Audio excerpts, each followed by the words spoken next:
Señor mío y Dios mío, creo firmemente que estás aquí, que me ves, que me oyes. Te adoro con profunda reverencia. Te pido perdón de mis pecados y gracia para hacer con fruto este rato de oración.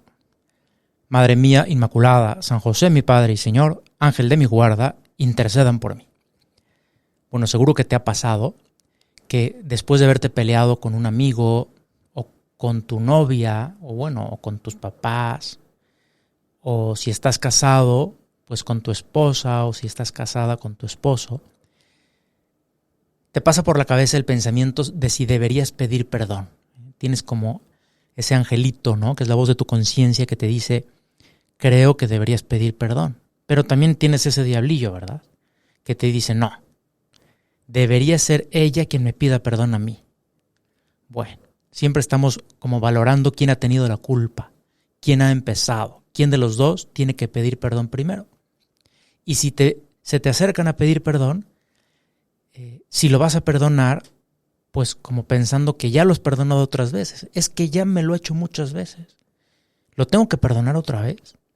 Bueno, pues es exactamente lo que hoy en el Evangelio Pedro le pregunta a Jesús. Señor, si mi hermano me ofende, ¿cuántas veces tengo que perdonarlo?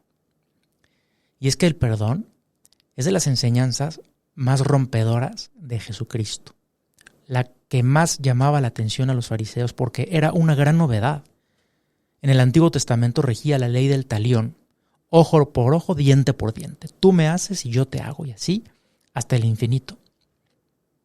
Algunos rabinos habían llegado a la conclusión de que se podía perdonar hasta 3 veces.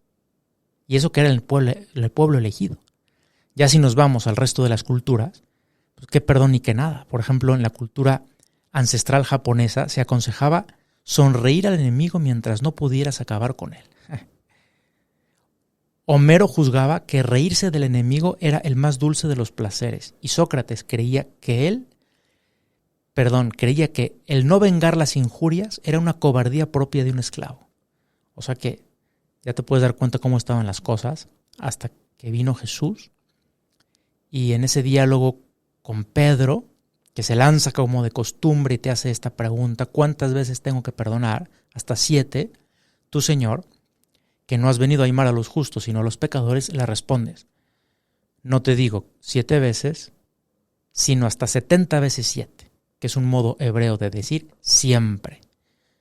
Y es que tú, Jesús, no le pones límites al perdón, porque tú, Jesús, has venido al mundo precisamente para salvarnos, para perdonarnos, dando tu vida por nosotros. Que cuando Dios nos perdona, nos está dando su más grande amor. Esa es la misericordia del Padre.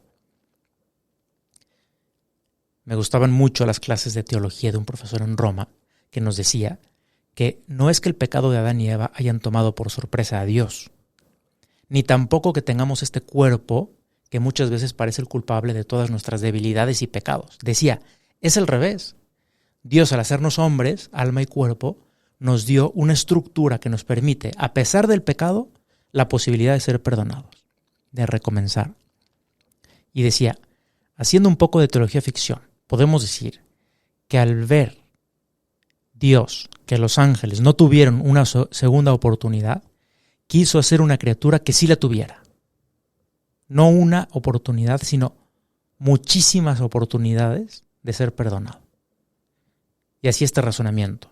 Dios me creó para amarle, ese amor se ve trastocado por el pecado, pero Dios me redimió por medio de Cristo para otorgarme la posibilidad del perdón. Dios me creó para perdonarme. Y está esperando que hagamos lo mismo. El oficio de Dios es dar amor a través del perdón. Y nos está llamando a nosotros a hacer lo mismo con los demás. Y sin embargo, qué difícil es para nosotros perdonar. Y sobre todo, qué difícil a veces es pedir perdón. Cuánta gracia de Dios nos hace falta. Perdonar de corazón es una de las manifestaciones más claras de que el Espíritu Santo está actuando en un corazón. Recuerdo una ocasión que me contaron en la que se encontraron 2 hermanos ya muy mayores en un curso de retiro. Coincidieron ahí y es que llevaban muchísimos años sin hablarse. Se habían peleado y no se habían vuelto a hablar. Y fue la ocasión de buscar un momento para reencontrarse, perdonarse y abrazarse. Estuvieron hablando largo y tendido. Y lo más impresionante es que a la semana siguiente de aquel suceso, uno de ellos murió. Y es impresionante, ¿no? Como una manera muy bonita de dejar este mundo, ¿no? Sí. Pues lo último que hizo este hombre fue pedir perdón y perdonar. Bueno, estamos seguros de que esos hermanos se pudieron perdonar movidos por la gracia del Espíritu Santo.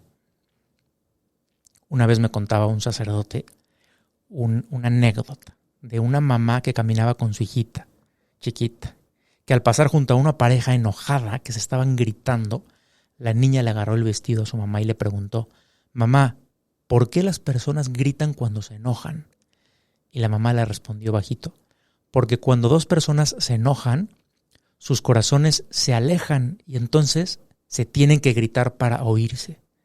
Es una respuesta muy buena, porque describe muy bien lo que pasa cuando una persona ofende a otra. Los corazones se distancian y para acercarlos es necesario el perdón. La única manera de cubrir esa distancia es mediante el perdón. El perdón es tan necesario, es algo muy valioso pero muy delicado, porque cuando pedimos perdón nos quedamos con el corazón vulnerable. Sí, en ese momento estamos esperando la respuesta de alguien que queremos. Y si en ese momento nuestra petición de perdón no es bien acogida, pues nos costará muchísimo volver a pedir perdón. A veces escucho decir esta queja u otras similares: es que mi esposo, es que mi mujer, es que esa amiga nunca me pide perdón. Y puede ser que efectivamente no sepa o no se sienta capaz de pedir perdón. Pero también podríamos pensar: ¿cómo acogemos nosotros el perdón que nos piden? Porque si cuando nos piden perdón les contestamos con una ironía o aprovechamos para quejarnos más, pues entonces es muy posible que no le queden ganas de volver a pedir perdón. Cuando alguien te pide perdón, te está diciendo que te quiere de la manera más auténtica. Te está diciendo que no quiere que tu corazón esté alejado del suyo. Te está diciendo que se fía de ti, de que tu corazón es suficientemente bueno como para acoger esa petición con amor y perdonarle. Qué responsabilidad de corresponder con el perdón, con palabras o con gestos que digan: yo tampoco soportaba esa distancia entre nuestros corazones. Es una manera muy bonita de decir que nos queremos, y todos tenemos esa experiencia que después de perdonar nos sentimos más cercanos, nos sentimos más amigos. Esta es la lógica del perdón. Volver a estar juntos. Ya no es importante quién tuvo la culpa, porque si no nunca vamos a acabar, o quién haya empezado, sino reducir la distancia entre corazones. Volver a estar juntos. Suena un poco cursi, pero es verdad, que mi corazón vuelva a estar en el tuyo. Y por eso que nos pidan perdón, pues debería subirnos la autoestima, debería hacernos sentir muy importantes para la persona que nos pide perdón.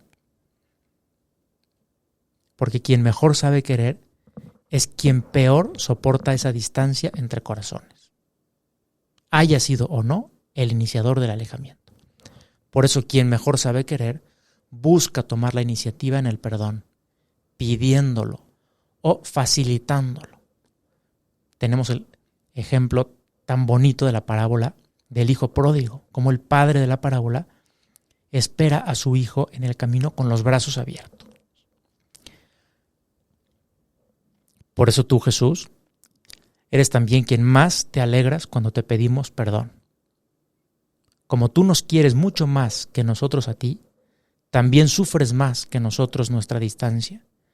Y cuando volvemos, te falta tiempo para venir a abrazarnos. Pues vistas así las cosas, quien más sale ganando en la confesión eres tú, Jesús. De ahí la alegría en el cielo cuando un pecador se convierte. El perdón crea un ambiente de confianza. El perdón es como el oxígeno del ambiente donde las personas se sienten cómodos. Y sin embargo hay veces que hay ambientes poco tolerantes con los fallos de los demás. Y son ambientes que crean tensión, que asfixian. Son poco ricos en ese oxígeno del perdón. En cambio, el ambiente de la familia de Dios, el ambiente de las familias en las que Dios está presente, tiende a ser un ambiente rico en perdón, donde uno puede sentirse a gusto, sabiendo que lo quieren como es, incondicionalmente, y que esos errores personales no son un obstáculo insalvable para el amor. Madre nuestra, ayúdanos a perdonar y a pedir perdón. Te doy gracias, Dios mío, por los buenos propósitos, afectos e inspiraciones que me has comunicado en esta meditación. Te pido ayuda para ponerlos por obra. Madre mía Inmaculada, San José, mi Padre y Señor, Ángel de mi guarda, intercedan por mí.